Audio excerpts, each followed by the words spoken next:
ಇನ್ನು ವಿಶ್ವದಾದ್ಯಂತ ಮೈಸೂರು ದಸರಾ ಮಹೋತ್ಸವದಲ್ಲಿ ಅಂಬಾರಿ ಹೊರುವುದಕ್ಕೆ ಮೈಸೂರು ಅರಮನೆಯ ಗಜಪಡೆ ಆಗಮಿಸಿದೆ. ದಸರಾ ಗಜಪಡೆಗೆ ಅರಮನೆ ಮಂಡಳಿ ವಿವಿಧ ಕಲಾ ತಂಡಗಳ ಮೂಲಕ ಸ್ವಾಗತ ಕೋರಿದೆ. ಅರಣ್ಯ ಸಚಿವ ರಾಮಲಿಂಗಾರೆಡ್ಡಿ, ಜಿಲ್ಲಾ ಉಸ್ತುವಾರಿ ಸಚಿವ ಯತೀಂದ್ರ ಸಿದ್ದರಾಮಯ್ಯ, ಶಾಸಕರಾದ ಶ್ರೀವತ್ಸ, ಜಿಟಿ ದೇವೇಗೌಡ, ಹರೀಶ್ ಗೌಡ ಸೇರಿ ಅಧಿಕಾರಿಗಳು, ಮುಖಂಡರು ಉಪಸ್ಥಿತರಿದ್ದರು.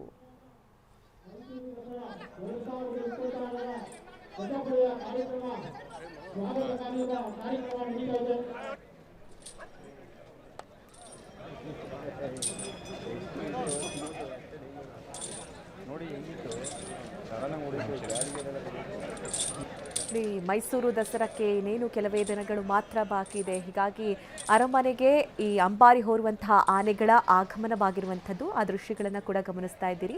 ಈ ಕಡೆ ಶ್ರೀರಾಮ ಆನೆ ಸಂದರ್ಭ ಗಾಬರಿಗೊಂಡಿದೆ. ಅರಮನೆ ಪ್ರವೇಶ ಮಾಡುವಂತಹ ಸಂದರ್ಭದಲ್ಲಿ ಅನ್ನುವಂಥ ವಿಚಾರ, ಬ್ಯಾರಿಕೇಡ್ ಬೀಳಿಸಿ ಗಾಬರಿಗೊಂಡಿದೆ ಶ್ರೀರಾಮ ಆನೆ.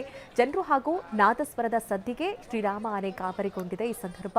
ಮತ್ತೆ ಈ ಗಜಪಡೆಯನ್ನ ವೆಲ್ಕಮ್ ಮಾಡಿಕೊಳ್ಳೋದಕ್ಕೆ ಅಲ್ಲಿನ ಶಾಸಕರು, ಸಂಸದರು ಕೂಡ ಭಾಗಿಯಾಗಿದ್ದಂತಹ ಸಂದರ್ಭ ನೋಡಿ. ಮಾವುತರ ಸಮೇತವಾಗಿ ಗಜಪಡೆ ಅರಮನೆಗೆ ಆಗಮಿಸ್ತಾ ಇರುವಂತಹ ದೃಶ್ಯಗಳನ್ನ ನಾವು ನೋಡಿದ್ವಿ. ಅದ್ಧೂರಿಯಾಗಿ ಆನೆಗಳಿಗೆ ಸ್ವಾಗತವನ್ನ ಕೋರಲಾಯಿತು. ಅರಣ್ಯ ಸಚಿವರು ಕೂಡ ಈ ಸಂದರ್ಭ ಭಾಗಿಯಾಗಿದ್ರು. ಸಂಪೂರ್ಣವಾಗಿ ಬಂದೋಬಸ್ತ್ನೊಂದಿಗೆ ಈ ಆನೆಗಳನ್ನ ಸ್ವಾಗತಿಸಲಾಯಿತು.